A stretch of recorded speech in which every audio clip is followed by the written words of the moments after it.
सबको जय मसीह की। आइए आज हम प्रकाशित वाक्य अध्याय 19 पढ़ते हैं।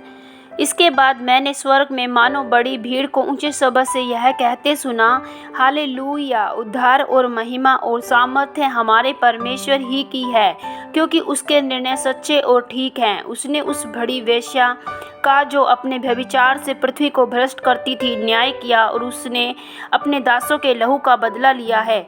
फिर दूसरी बार उन्होंने कहा, हालेलुया, उसके जलने का धुआं युगानुयुग उठता रहेगा। तब 24 प्राचीनों और चारों प्राणियों ने गिरकर परमेश्वर को दंडवत किया, और जो सिंहासन पर बैठा था, और कहा, आमीन, हालेलुया। मेमने का विवाह। तब सिंहासन में से एक शब्द निकला, हे हमारे परमेश्वर से सब डरने वालों, दासों, क्या छोटे क्या बड़े, तुम सब उसकी स्तुति करो। फिर मैंने बड़ी भीड़ का सा धुआं और बहुत जल का सा शब्द और गर्जन का सा बड़ा शब्द, हालेलुया, क्योंकि प्रभु हमारा परमेश्वर सर्वशक्तिमान राज्य करता है। आओ हम आनंदित और मगन हों और उसकी स्तुति करें, क्योंकि मेमने का विवाह आ पहुंचा है और उसकी दुल्हन ने अपने आप को तैयार कर लिया है। उसको शुद्ध और चमकदार महीन मलमल का पहनने का अधिकार दिया गया है, क्योंकि उस महीन मलमल का अर्थ पवित्र लोगों के धर्म के काम है।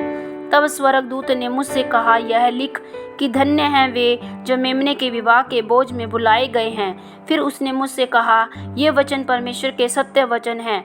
तब मैं उसको दंडवत करने के लिए उसके पांवों पर गिर पड़ा। उसने मुझसे कहा, देख, ऐसा मत कर, मैं तेरा और तेरे भाइयों का संगी दास हूँ जो यीशु की गवाही देने पर स्थिर है। परमेश्वर ही को दंडवत कर, क्योंकि यीशु की गवाही भविष्यवाणी की आत्मा है। सफेद घोड़े पर सवार। फिर मैंने स्वर्ग को खुला हुआ देखा, और देखता हूँ एक श्वेत घोड़ा है, उस पर एक सवार है जो विश्वास योग्य और सत्य कहलाता है। वह धर्म के साथ न्याय और युद्ध करता है। उसकी आंखें आग की ज्वाला है, उसके सिर पर बहुत से राज मुकुट है। उस पर एक नाम लिखा है जिसे उसको छोड़ और कोई नहीं जानता। वह लहू छिड़का हुआ वस्त्र पहने हैं, उसका नाम परमेश्वर का वचन है। स्वर्ग की सेना श्वेत घोड़ों पर सवार और श्वेत और शुद्ध मलमल पहने हुए उसके पीछे पीछे है।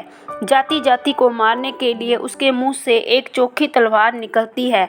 वह लोहे का राजदंड लिए हुए उन पर राज्य करेगा, और सर्वशक्तिमान परमेश्वर के भयानक प्रकोप की जलजलाहट की मदिरा के कुंड में दाख रौंदेगा। उसके वस्त्र और जहांग पर यह नाम लिखा है, राजाओं का राजा और प्रभुओं का प्रभु। फिर मैंने एक स्वर्गदूत को सूर्य पर खड़े हुए देखा। उसने बड़े शब्द से पुकार कर आकाश के बीच में से उड़ने वाले सब पक्षियों से कहा, आओ परमेश्वर के बड़े भोज के लिए इकट्ठे हो जाओ, जिससे तुम राजाओं का मांस और सरदारों का मांस और शक्तिमान पुरुषों का मांस और घोड़ों का और उनके सवारों का मांस, और क्या स्वतंत्र क्या दास क्या छोटे क्या बड़े, सब लोगों का मांस खाओ। फिर मैंने उस पशु और पृथ्वी के राजाओं और उनकी सेनाओं को उस घोड़े के सवार और उसकी सेना से लड़ने के लिए इकट्ठे देखा। वह पशु और उसके साथ वह झूठा भविष्यवक्ता पकड़ा गया, जिसने उसके सामने ऐसे चिन्ह दिखाए थे जिनके द्वारा उसने उनको भरमाया, जिन पर उस पशु की छाप थी और जो उसकी मूर्ति की पूजा करते थे।